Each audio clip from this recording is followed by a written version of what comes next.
So hello welcome friends again on my channel. जैसा कि आज हम जो है कि देखने वाले हैं कि डी एवरेज की डिटेल्ड क्लास की कैसे हम मतलब डी एवरेज का यूज़ करते हैं एक्सेल में और कैसे हम इसको अच्छे से अप्लाई कर सकते हैं। ठीक है, और ये मतलब किस तरह से अलग है सिंपल एवरेज फार्मूला से। ठीक है, तो आइए अब हम पहले शुरू करते हैं। तो उसके लिए हम क्या करते हैं, जैसा कि मैंने पहले ही बताया है कि जैसे आपको एक हेडिंग क्रिएट करनी पड़ती है। ठीक है, डी एवरेज फार्मूला के लिए या डी सम फार्मूला के लिए या डी काउंट फार्मूला के लिए या जितने भी फार्मूला डी के साथ। ठीक है, तो जैसा कि आज हम क्योंकि डी एवरेज सीख रहे हैं और बाकी आपने अगर मेरी क्लास नहीं देखी तो आप ज़रूर देख लीजिएगा ताकि आपको क्लियर हो जाएगा मैं क्या कह रहा हूँ। ठीक है, तो मैंने पहले हेडिंग बना दी। याद रखिएगा जो आप इधर लिखे होंगे अपने टेबल के टाइटल में वो इधर लिखिएगा। ठीक है, ताकि आपको रेफरेंस के लिए ईजी पड़े। तो क्योंकि आज हम डी एवरेज की क्लास देख रहे हैं तो हम पूरी तरह से फोकस करते हैं डी एवरेज पे। ठीक है, तो अब हम क्या करेंगे, सबसे पहले फार्मूला अप्लाई करने के लिए डी, ठीक है, एवरेज। ठीक है, डी एवरेज। अब क्या पूछता है कि डाटाबेस। ठीक है, तो डाटाबेस में आप भी जो भी आपने टेबल बनाया होगा अपना उसको आप सेलेक्ट कर लेंगे। ठीक है, उसके दूसरी चीज़ क्या पूछता है, फील्ड। ठीक है, तो याद रखिएगा कि फील्ड में आपको, क्योंकि हमें प्राइस का एवरेज जानना है, ठीक है, तो हम इसलिए प्राइस की केवल हेडिंग सेलेक्ट करते हैं। याद रखिएगा यही फ़र्क होता है नॉर्मल एवरेज और डी एवरेज में। ठीक है, तो हम फील्ड में केवल इसकी हेडिंग सेलेक्ट कर लेते हैं। ठीक है, उसके क्राइटेरिया, तो अब यहाँ पे यूज़ आता है ये जो मैंने अभी कहा कि आपको एक हेडिंग बना के रखना ज़रूरी है। जैसे ये जो मैंने आइटम्स वाला कॉलम बनाया इसको आप ऐसे सेलेक्ट कर लोगे। ठीक है, क्योंकि यहाँ पे हम अपनी वैल्यूज़ इंटर करेंगे एवरेज जानने के लिए उनका।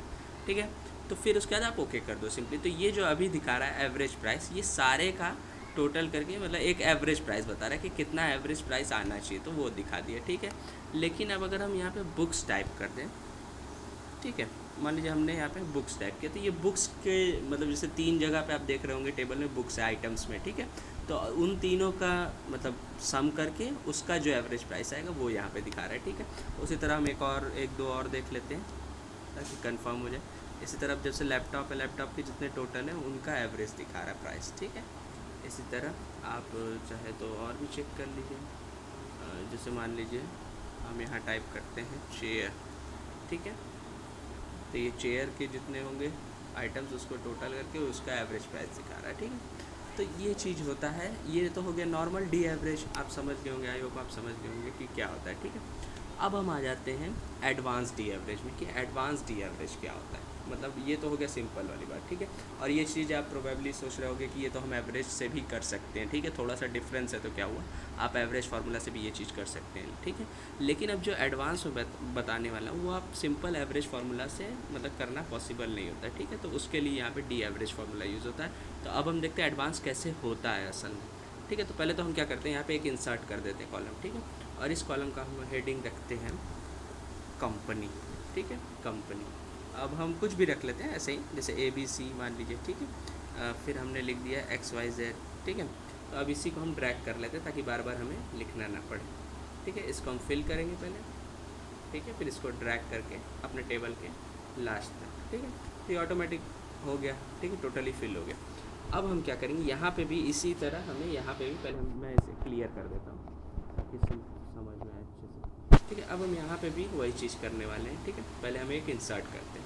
ठीक है, और यहाँ पे इसका नाम अब हम कंपनी रख देंगे। ठीक है, क्योंकि हमने ऐड कर दिया है, और इसका नाम अब हम आइटम कर देंगे। ठीक है, तो ये हमारा हो गया। इसको भी हम सिंपली उसी तरह फॉर्मेट कर देते हैं ताकि आपको ईजिली समझ में। ठीक है, ये हो गया। तो अब हम इसको थोड़ा सा छोटा करते हैं। अब हम देखने वाले हैं कि कैसे होगा। ये जो है गलती से फिल हो गया, इस पर ध्यान मत दीजिएगा। ठीक है, इसे मैं क्लियर कर देता हूँ। ठीक है, तो उस पर भी ध्यान मत दीजिए, आप वो गलती से फिल हो गया उससे कोई मतलब नहीं। ठीक है, तो जैसे मैंने ये एक नया बना दिया कंपनी, कॉलम पूरा बना दिया। ठीक है, कंपनी करके अब हम यहाँ पे भी उसी तरह अपने जो मैंने यहाँ पे बनाया हुआ है एक अलग से, ताकि फार्मूला जहाँ पे मैंने अप्लाई करना है वहाँ पे भी मैंने कंपनी ऐड कर दिया। ठीक है, अब हम देखते हैं कि एडवांस में आप डी एवरेज फार्मूला कैसे यूज़ करते हैं। ठीक है, तो इसके लिए क्या करोगे आप, इसके लिए भी सिंपली आपको फार्मूला अप्लाई करना है। ठीक है, ठीक है, डी एवरेज। ठीक है, अब डाटाबेस में आपको ये पूरा टेबल सेलेक्ट कर लेना है। ठीक है, जैसा कि मैंने अभी बताया आपको। ठीक है, ये हो गया। फिर अब ध्यान दीजिएगा कि ये जो फील्ड पूछ रहा है, ठीक है, ये जो फील्ड आ रहा है इसको मैं ऊपर कर देता हूँ। हाँ, फील्ड जो आ रहा है, ये फील्ड में अब हमें क्या करना है, क्योंकि हमें प्राइस का ही जानना है, तो यहाँ पे भी आप प्राइस का ही हेडिंग सेलेक्ट करोगे। ठीक है, ये हो गया। उसके बाद क्राइटेरिया, अब ये चीज़ ध्यान दीजिएगा कि ये जो क्राइटेरिया है, जैसे मैंने पिछली बार आइटम्स का खाली सेलेक्ट किया था, लेकिन इस बार क्योंकि मैंने कंपनी का भी यहाँ पे इसीलिए बनाया है क्योंकि आपको क्राइटेरिया में ये दोनों को सेलेक्ट करना है, ठीक है, क्योंकि हम यहाँ पे वैल्यूज़ इनपुट करके उनका यूज़ करने वाले हैं, ठीक है। तो अब हम ओके कर देते हैं, ठीक है। तो ये आगे टोटल प्राइस का पिछले बार की तरह आ गया कि टोटल प्राइस का जो एवरेज आएगा वो आ गया एवरेज प्राइस, ठीक है।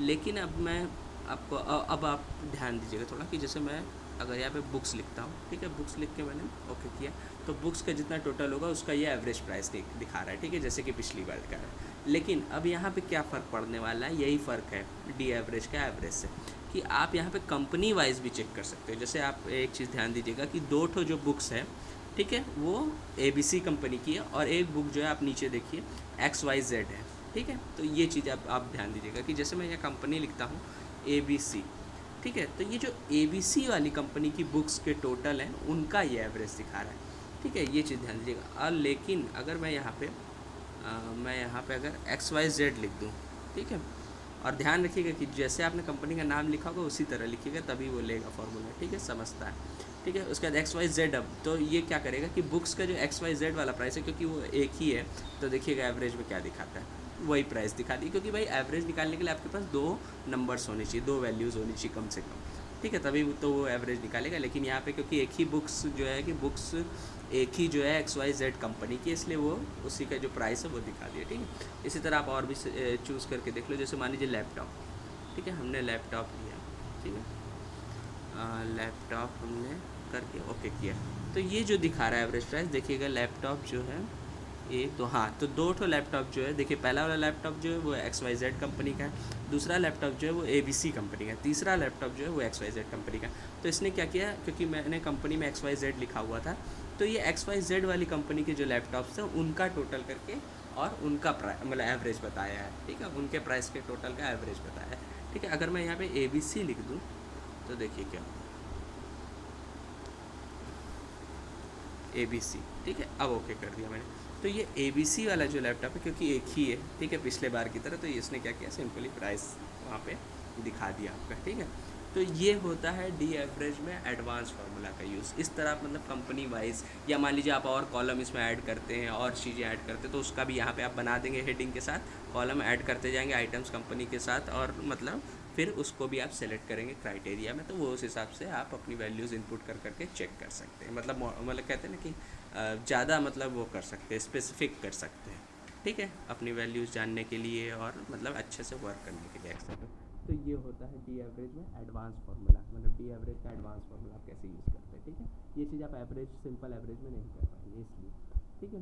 तो आई होप आपको समझ में आएगा कि डी एवरेज कैसे यूज़ होता है पूरा एक्सेल में, ठीक है, और क्या इसका यूज़ है। अगर आपको अच्छा लगा हो तो अपने दोस्तों के साथ भी लाइक, शेयर और सब्सक्राइब करना ना भूलें। Signing off, piece.